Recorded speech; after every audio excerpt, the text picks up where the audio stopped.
আচ্ছা, গতকালকে রানকিবাজার কংগ্রেসের মিটিংও আপনার একটা বক্তব্য গৌরব গগৈর সম্মুখে আপনি তুলে ধরলা।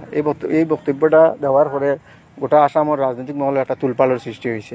আসলে আপনি যে কথাটা কইছিলেন এটা আপনার ভুল নি না আপনি ইচ্ছাকৃতভাবে এই কথাটা কইছেন? এটা একটা আমার মিস্টেক হয়ে গেছে, এটা ভুল হয়েছে। আপনার পরিচয়টা দেবেন। আমি হইলাম আমার নাম হলো শহীদুল হক মজুমদার। আমি উত্তরাঞ্চলপুর জিপির এক্স প্রেসিডেন্ট। আমি দীর্ঘ 25 বছর থেকে রাজনীতি করি এবং মরহুম শহীদুল আলম চৌধুরীর লগে আসলাম। এখন বর্তমানে আমি কোনো দলও নাই, শহীদুল আলম চৌধুরী মারা গেছেন বাদেও আমি আছি। এখন কালকে আমার কেন গৌরবগৈর একটা সভা তো কিছু মানুষের সমস্যা তুলিয়া ধরার লাগে হয়েছিল। শর্ট সময়ের মধ্যে আমি এটা কইতে গিয়া আমার একটা মিস্টেক হয়ে গেছে, যে আমি কইতাম আসলে কথা নফরত কি বাজার মে মোহব্বত কি দোকান খুল রাহা হুঁ। এটা না কইয়া এটা পরবর্তী উল্টা এটা আমি শিখিয়ে দিয়েছি। তাই এটা আমি বড় দুঃখিত, আমিও নিজে লজ্জিত এবং আমি আমার গৌরব গগৈ স্যারকে কই যদি আপনি এ কথার দুঃখিত নিয়ে আমি আপনার কাছে ক্ষমা প্রার্থী। আর আমি যারা এটা নিয়ে বেশি সোশ্যাল মিডিয়াত দিতরা এরা এখানে চিন্তা করবা না, এটা যে আমার এই কথার উপরে যে বিজেপি সরকার আইজিবিটা অসম্ভব।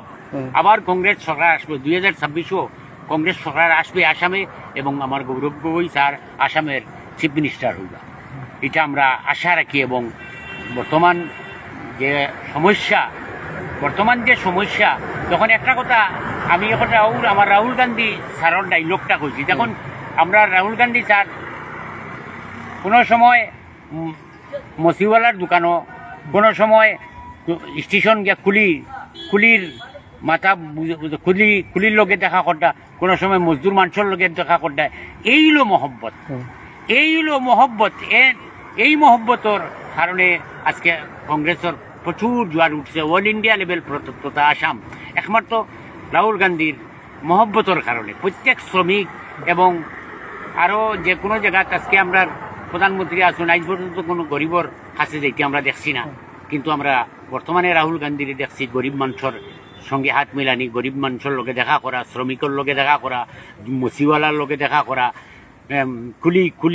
সিটন গিয়া কুলির লগে দেখা করা, ফাঁকার মেস্তরির লগে আমরা নিজে দেখছি ফাঁকার কাজ করতে। গতিকে এই জাতীয় মহব্বতটা কইতাম আসলো আমার এটা একটা মিসকেট হয়েছিল। কিন্তু এটা আপনার মূল ডায়লগ কোনটা কইতে আসলাম? আমি কইতাম আসলো ওটাও নফরত কি বাজার মে মোহব্বত কি দোকান খুল রাহা হুঁ।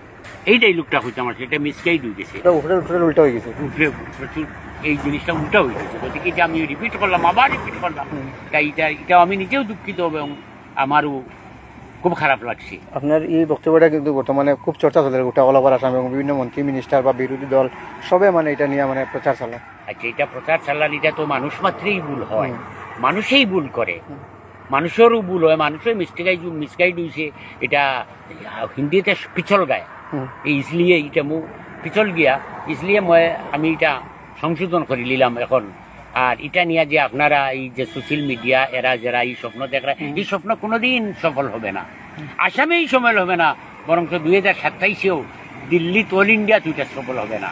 এটা আমরা দেখি আর বর্তমানে দেখিয়া এই ডাইলগটা দিচ্ছি এবং আমার এই ডাইলগটা রাহুল গান্ধীর ডাইলগ।